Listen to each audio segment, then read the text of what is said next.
আসসালামু আলাইকুম। তো আশা করি আপনারা সবাই ভালো আছেন। তো আজকে হচ্ছে আমি আমার ছোট ভাই এবং আব্বু সহকারে ঘাসের জমিতে যাব। ঘাসের জমিতে গিয়ে সম্পূর্ণ ঘাসগুলো কাটতে হবে, কারণ ঘাসগুলো মোটামুটি বিক্রির মতো হয়ে গেছে। তো আমি আপনাদেরকে ঘাসের জমিটা দেখাচ্ছি। এই যে এটা হচ্ছে আমাদের ঘাসের জমি, দেখতে পাচ্ছেন একদম মানে A to Z সম্পূর্ণটা মানে বড় হয়ে গেছে। মানে এখানে ছোটোর আর কোনো স্কোপই নেই। মানে এমন একটা অবস্থা, আরও 2-4 দিন আগে কাটা উচিত ছিল, কিন্তু কোনো কারণে ব্যস্ততার কারণে আর কি কাটা হয়ে ওঠেনি।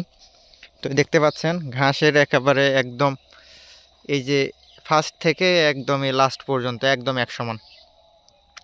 তো আব্বু অবশ্য বলছে, ব্যাপারী বলতে হচ্ছে যারা ঘাস মানে কিনে আর কি, কিনে আবার সেল করে, তো ওরকম একজন চাচা আছে। তো ওনাকে বলছে তো আজকে 200-250 মতো কাটতে হবে ঘাস, মানে ছোট ছোট বোঝা করে।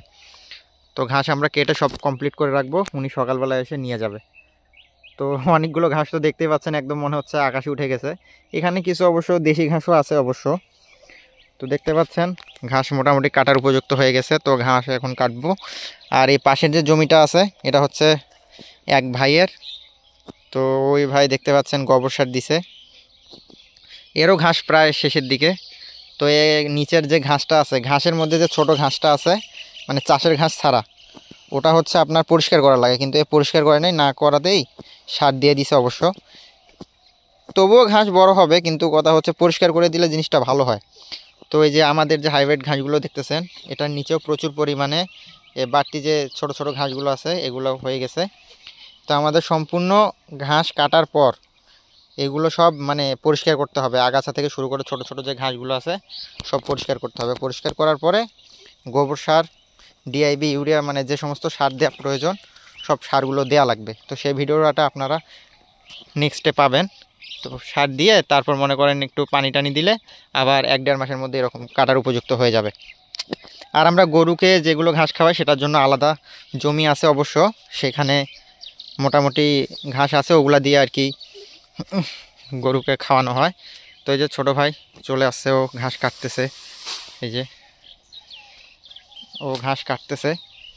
তো ঘাসগুলো যে পরিমাণ বড় হয়েছে এগুলো দিয়ে প্রচুর পরিমাণে শরীর কাটা যায় অবশ্য।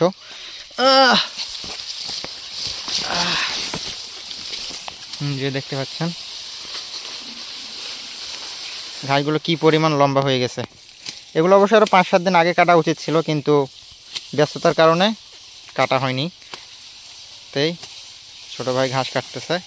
এগুলো হচ্ছে আপনাদের যে মানে গোড়াগুলো আছে, এই গোড়াগুলো আছে, এগুলো থেকে আবার নতুন করে মানে মাথা বের হয়, আবার এই সেম ঘাস হবে। এই ভাই কাটতেছে, আব্বু আসবে, আব্বু আসার পর জাস্ট এগুলো ছোট ছোট করে বোঝা করবে আর কি। দেখতে পাচ্ছেন একদম সম্পূর্ণ ঘাস এই অবস্থা, মানে ঢোকার মতো কোনো স্কোপ নাই। একদম ফার্স্ট থেকে লাস্ট পর্যন্ত দেখতে পাচ্ছেন একদম সেম, একদম সেম ফার্স্ট থেকে লাস্ট পর্যন্ত। তো আমিও এখন কাটবো। তো আপনারা ভিডিওর সাথেই থাকেন, দেখা হচ্ছে আপনাদের সাথে পরের ভিডিওতে।